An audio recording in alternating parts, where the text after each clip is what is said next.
Hello everybody, GrayStillPlays, and today I want to talk about the procedural generation exploration space setting that seems to be really starting to grow in game development. Most specifically, I wanted to get the opportunity to look at 3 games in particular that I'm looking forward to, one of which is obviously No Man's Sky.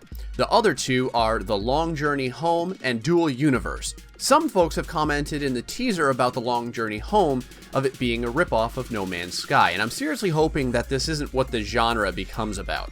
If we can even sit here and call a game that's similar to another genre of game a ripoff, I want ripoffs of other games to continue to be made just because, quite frankly, sometimes other people do it better.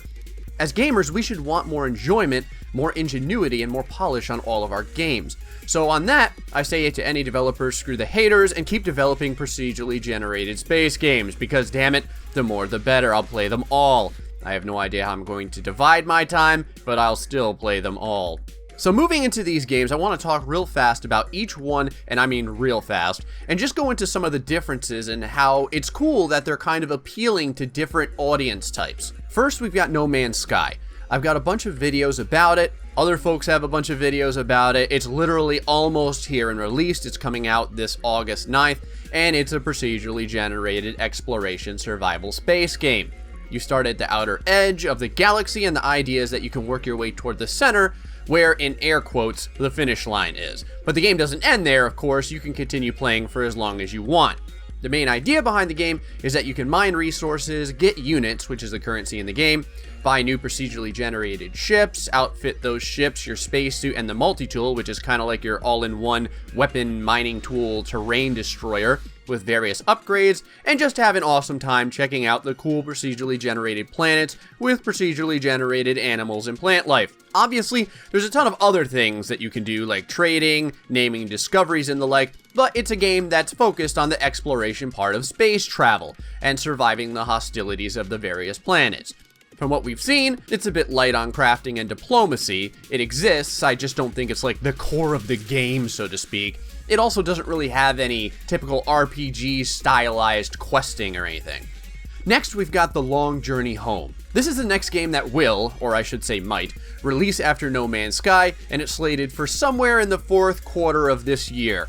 And it too is a procedurally generated exploration survival space game. The story here is that you've made mankind's first space jump, everything of course goes horribly wrong, and now you're stranded on the other side of the galaxy trying to get back to your home. One of the biggest focuses here that we've seen on this game is that it is your RPG stylized core game.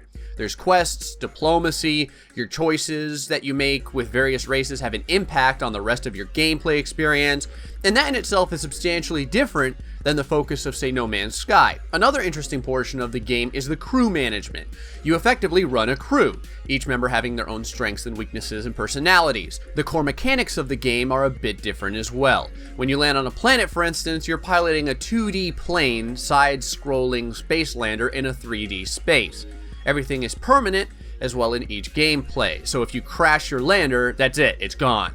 You might meet an alien race that can rebuild it for you, but you also might not. If a crew member dies, they're dead and they're not coming back. And if you die, it's game over. It should be noted that the playthrough length of the game is substantially smaller than something like No Man's Sky. It's estimated that a playthrough of the game would last somewhere between 4 to 6 hours. So this is a much shorter, smaller, RPG-style diplomacy and crew management game. It doesn't have the scope of No Man's Sky, but for someone who likes the role-playing aspect of space games like Mass Effect and the like, it may present an interesting potential game to play. And then finally, we've got Dual Universe. This game is the furthest one out from the trio, looking at its release somewhere in about 2018, although they'll be doing an alpha and beta testing phase. As you can imagine, this is a procedurally generated exploration survival space game. The storyline we're looking at for this one is that Earth has of course been completely obliterated, and you are part of a rebirth program that's supposed to rebuild civilization somewhere in the cosmos.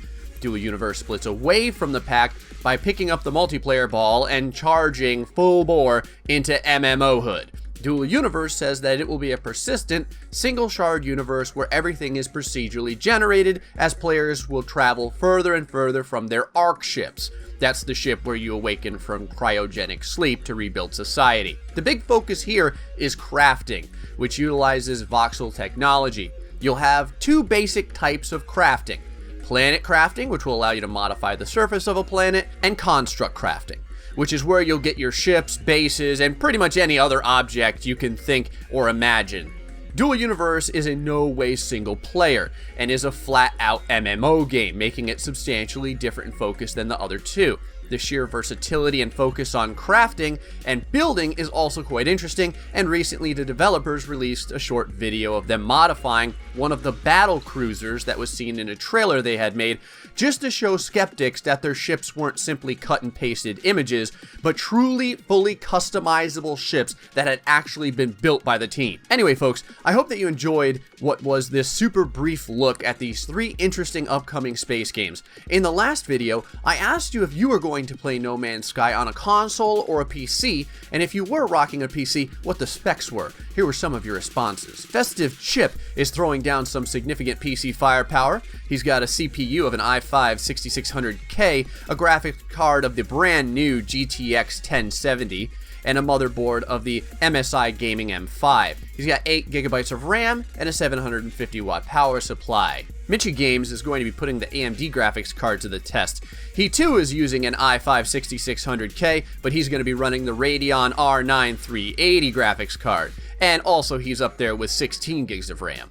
Platinum Pineapple is splitting away from the PC goers and will be using the PlayStation 4. Mark Dickerson will also be using a PlayStation 4, but has access to both the PlayStation and a PC. And Fala K Judo, you knew with a profile name like that I had to try and pronounce it, is sad.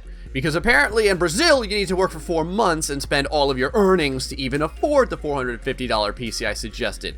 But that's not stopping them. Since they pre-ordered No Man's Sky anyway, you go, Fala K, you judo. Food and shelter is for pansies. And that brings me to this video's question: which procedurally generated space game caters to your interests the most? The exploration and survival aspect of No Man's Sky, the RPG element focused The Long Journey Home, or the MMO build anything you want Dual Universe? Feel free to let me know in the comments section below, and as always, stay foxy and much love.